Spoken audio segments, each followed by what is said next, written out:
Welcome to Palnadu Bujjamma channel. ఈ రోజు మనం అమర్నాథ్ ఆలయం గురించి తెలుసుకుందాం. భారతదేశం అతి ప్రాచీనమైన దేవాలయాలకు పుట్టినిల్లు. హిందూ మత విశ్వాసాల ప్రకారం మోక్షాన్ని పొందాలంటే తీర్థయాత్రలు చేయడం తప్పనిసరని తెలుస్తుంది. అయితే ఈ తీర్థయాత్రల్లో కొన్ని యాత్రలు చేయడం చాలా కఠినతరంగా ఉంటాయి. అయితే మోక్షాన్ని కోరుకునే వారు ఇలాంటి యాత్రలని ఎంచుకుంటారు. ఎందుకంటే ఈ యాత్రలు ఖచ్చితంగా మోక్షాన్నిస్తాయి. అలాంటిదే అమర్నాథ్ యాత్ర. ఈ కథనంలో అమర్నాథ్ యాత్ర విశేషాలను తెలుసుకుందాం. జమ్మూ కాశ్మీర్లోని పహల్గావ్ నుంచి 29 కిలోమీటర్ల దూరంలో ఉన్న అమర్నాథ్ యాత్ర ప్రతి ఒక్కరూ చేయవలసిన యాత్ర. ఎత్తైన కొండపైన ఉన్న గుహలో మంచుతో ఏర్పడే శివలింగాన్ని సందర్శించడానికి ప్రతి సంవత్సరం లక్షలాది మంది భక్తులు అమర్నాథ్ కు తరలి వస్తారు. హిమలింగ దర్శనానికి వెళ్లే రహదారి ప్రమాదకరమైనది అయినప్పటికీ మహాదేవుడు వెలసని ఈ పవిత్ర స్థలానికి లింగభేదం లేకుండా, వయసుతో సంబంధం లేకుండా తరలి వస్తారు. అందరి లక్ష్యం ఒక్కటే, మహాదేవుని దర్శనం. హిమలింగం దర్శనం ఎప్పుడు? సహజంగా హిమంతో ఏర్పడే శివలింగం ఉన్న అమర్నాథ్ ఏడాదికి 2 సార్లు మాత్రమే భక్తుల దర్శనార్థం తెరుస్తారు. ఆ సమయంలో భారతదేశంలోని వివిధ ప్రాంతాల నుంచి వేలాది మంది యాత్రికులు అమర్నాథ్ శివలింగ దర్శనానికి వస్తుంటారు. ఈ ఏడాది ఎప్పుడో తెలుసుకుందాం. జూన్ 29వ తేదీ నుంచి అమర్నాథ్ యాత్ర ప్రారంభం కానుంది. ఆగస్టు 19 వరకు కొనసాగే యాత్రకు సంబంధించి ఇప్పటికే రిజిస్ట్రేషన్లు కూడా మొదలయ్యాయి. ఎంతో దుర్లభమైన యాత్ర చేయబోయే ముందు అమర్నాథ్ గురించిన విశేషాలను తెలుసుకుందాం. ఇప్పటికీ వీడని మిస్టరీలు ఎన్నో. అమర్నాథ్ యాత్రకు సంబంధించి అంతుచిక్కని రహస్యాలు ఎన్నో ఉన్నాయి. ఎంత టెక్నాలజీ పెరిగినా ఆ రహస్యాలను ఛేదించడం ఎవరికి సాధ్యపడలేదు. ఈ గుహలోనే పరమశివుడు తన అర్ధాంగి పార్వతికి అమరత్వం గురించి వివరించాడని పురాణాల ద్వారా తెలుస్తుంది. ఈ అమరత్వం గురించి విన్నవారికి మరణం ఉండదని శాస్త్రవచనం. నేటికి సజీవంగా జంట పావురాలు.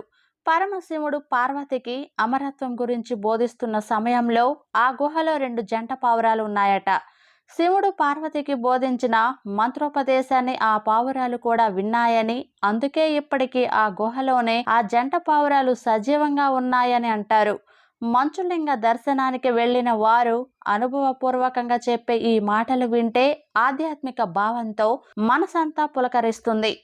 సహజ లింగం, స్వయంభూలింగం. హిందూ పురాణాల ప్రకారం పరమశివుడు 3వ కన్ను తెరవడం వల్లనే ఈ గుహ ఏర్పడిందని, ఇక్కడ శివలింగం సహజంగానే పెరుగుతుంది కాబట్టి దీనిని సహజలింగం అని అంటారని తెలుస్తుంది. అమర్నాథ్ స్థల పురాణం ప్రకారం పరమశివుడు భూమి, నీరు, గాలి, నిప్పు, ఆకాశం అనే పంచభూతాలను ఈ గుహ పరిసర ప్రాంతాల్లో వదిలిపెట్టారని, అందుకే ఈ ప్రాంతాన్ని పంచతరణి అని కూడా పిలుస్తారని తెలుస్తుంది. జల రూపంలో దర్శనం.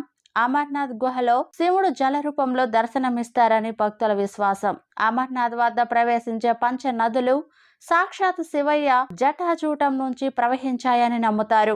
ఇందుకు సాక్ష్యంగా అమర్నాథ్ గుహలోని శివలింగం దగ్గర నుంచి ఎప్పుడు నీరు ప్రవహిస్తూనే ఉంటుంది. ఈ నీరు ఎక్కడి నుంచి ప్రారంభమవుతుంది, ఎలా వస్తుందనేది ఎప్పటికీ అంతుచిక్కని రహస్యంగానే మిగిలిపోయింది. జన్మ రాహిత్యమే నిజమైన మోక్షం. శివయ్య చెప్పే అమరత్వం రహస్యం విన్న వారికి మరణం అనేది ఎప్పటికీ సంభవించదని అంటారు. కానీ అమరత్వం అంటే మరణం లేకపోవడం కాదు. మనిషి పుట్టాక మరణం తప్పదు. పునర్జన్మ లేకుండా జన్మ రాహిత్యాన్ని పొందడమే నిజమైన అమరత్వం. అంతేకాదు, గొప్ప గొప్ప పనులు చేసి మరణించిన వారిని అమరజీవులని అంటారు. అంటే వారు మరణించిన వారు సాధించిన కీర్తి మాత్రం శాశ్వతం. మోక్ష కాముకులు మాత్రమే వెళ్ళాలని, మోక్షం అంటే మరుజన్మ లేకుండా భగవదైక్యం చెందడమేనని ధర్మశాస్త్రం చెబుతుంది. ఇలాంటి మోక్షాన్ని కోరుకునే వారు మాత్రమే అమర్నాథ్ యాత్రకు వెళ్ళాలి. అంతేకాని ప్రాపంచిక సుఖాలు ఇంకా ఇంకా అనుభవించడం కోసం జీవించి ఉండాలన్న ఆశ నెరవేర్చుకోవడం కోసం ఈ యాత్రకు వెళ్ళకూడదు. అమర్నాథ్ యాత్రకు ఎలా వెళ్ళాలి?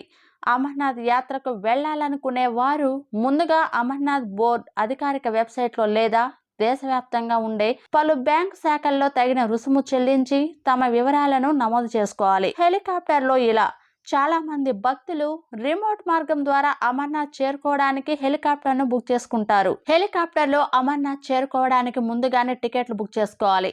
అమర్నాథ్ చేరుకోవడానికి ఆన్లైన్లో హెలికాప్టర్ బుకింగ్ ప్రక్రియ ఇప్పటికే మొదలైంది. యాత్రకు వెళ్లాలనుకునే ఒక్కో వ్యక్తి ఎంత రుసుము చెల్లించాలనే వివరాలన్నీ ఆన్లైన్ లో వెబ్సైట్ లో దొరుకుతాయి.